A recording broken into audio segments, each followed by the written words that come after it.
All right, well, All good. let's just dive in. Let's just dive in because I think the quarterback position is really one. I think everybody has an opinion, especially on the top four. So we'll kind of break it up with, two and two, because the debate for most of the college football season was Bryce Young versus C.J. Stroud. So I think a lot of people have their preference on one of those two. So I'm curious how you feel about those two. We'll just start with those two and see kind of where we go from there. Yeah, for me, Bryce Young's at the top. The consistency, number one, the consistency after this past year, certainly when his supporting cast dropped off, you didn't see that as much with C.J. Stroud prior to the Georgia game. If C.J. Stroud had played like he played against Georgia the entire season, might be a different story. But he didn't. It was just that game or whatever. The rest of the season, it sort of left you wanting a little bit more. Whereas with Bryce Young, you got to see it. When the offensive line had fallen way off, the receiving core had really fallen off a shelf. In particular with like the last 5 years of Alabama or whatever, like shockingly so. And Bryce Young admirably fought through it. He faced more pressure last year than he had the year before and was awesome against pressure. He's one of this class's best again, under pressure, whatever, under duress. He's able to consistently buy time and he makes good decisions under pressure. So like his entire game, you love. Processing the field is his best trait. The arm is just fine. Like he doesn't have a howitzer for sure, but like for his size, the arm is better than you would expect. So it's fine. People talk about his size a lot, and it's like this thing of like, oh, is he going to be able to hold up in the NFL and stuff like that? Well, I mean, like the last couple years, he played at the highest level, and he played more games than other folks because Alabama went to the playoffs and stuff like that. And I believe he missed one game, correct, with the sprained AC joint in his shoulder. That's an injury that kept out almost everybody else that suffered it this past season for at least double the time. It's usually a 2 to 3 week injury. He came back after missing one. So I mean, just it's only we've only seen him for the couple years, granted, but from the data set we have so far, I haven't been given any reason to be concerned about that.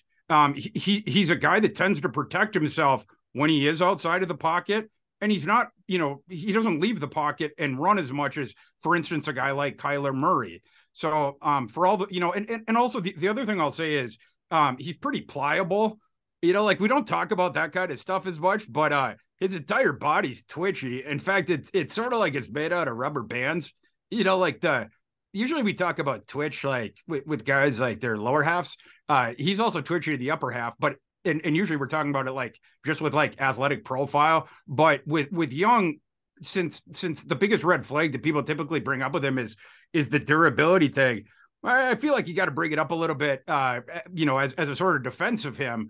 Especially in lieu of the fact that he only missed the limited time in the SEC. I think that could be, I think that's a thing. So anyway, I'm not as concerned about him with CJ Stroud, like his game, like I said, but was a little bit down this year at the start of the year. But I love what I saw at the Georgia game. If it wasn't for the Georgia game, I actually might have rated him quarterback 3, but he salvaged the quarterback 2 designation for me in the Georgia game. And particularly being able to make the decisions and throw when moved off of his spot, right? Because like beforehand, he was played with all these stud receivers and everything. And he's just standing there in the pocket. Then he throws to the do whatever. And it's like all these guys are first round receivers and whatnot. He never has to move off the spot. He's playing behind this ridiculous offensive line. And in your head, you're like, man, I've seen this movie before. And you're starting to get a little bit scared. It's like you see it with Dwayne Haskins and like different stuff like this. And it's like, man, it's a little bit scary.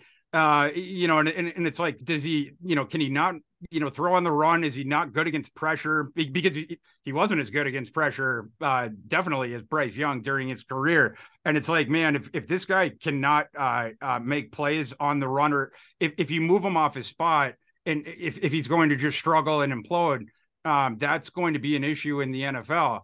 because he's not going to be, his offensive line isn't going to be so pronounced better than the defensive line of the opponent as it was at Ohio State every single week or whatever. Like the equation's going to change at that point. But the Georgia game showed enough, I think, where it's like mitigates the risk with that, enough to sort of lock him into that QB2 spot. I think I agree. It's hard because Bryce Young, the size always comes up, and honestly, it feels like any 6 foot quarterback, it's immediately his size. Like it's just kind of like almost like a lazy thing that we just do naturally. But obviously, yeah, like if you have a 6'5", 260-pound defensive end that's going to hit a guy like Bryce Young, obviously you're concerned. But I think the thing that people don't realize is, you mentioned it before, he's a twitchy guy. So like the fact that you think about that, you have to realize that that player has to get into position to actually make that hit. And Bryce Young is not a player that gets in those positions because he is so twitchy, because he's so crafty when it comes to in the pocket, outside of the pocket. Just nothing really rattles him. So it's almost like, yeah, it's a concern, but you have to get in that situation, and that doesn't happen very often. So I Mm-hmm. think, yeah, that it's almost like the concerns are really like few and far. It's hard to come up with too many concerns with Bryce Young, even with his size. And it's just really fun to watch. And CJ Stroud, I agree with you, what you said too. I think he kind of just fell into that lull of like, oh well, Ohio State's just kicking the crap out of insert opponent here, and it's just kind of that expected, and that kind of hurt him in a way. But also, it was just, yeah, like you said, if the route plan A doesn't work, plan B almost is like, oh, I didn't really think about this. But then, yeah, the Georgia game was probably his best game in his career, where Yes. he is balling, and it doesn't matter. He's playing against, I mean, granted, Georgia's defense wasn't what it was the previous year, but it was still a really good defense.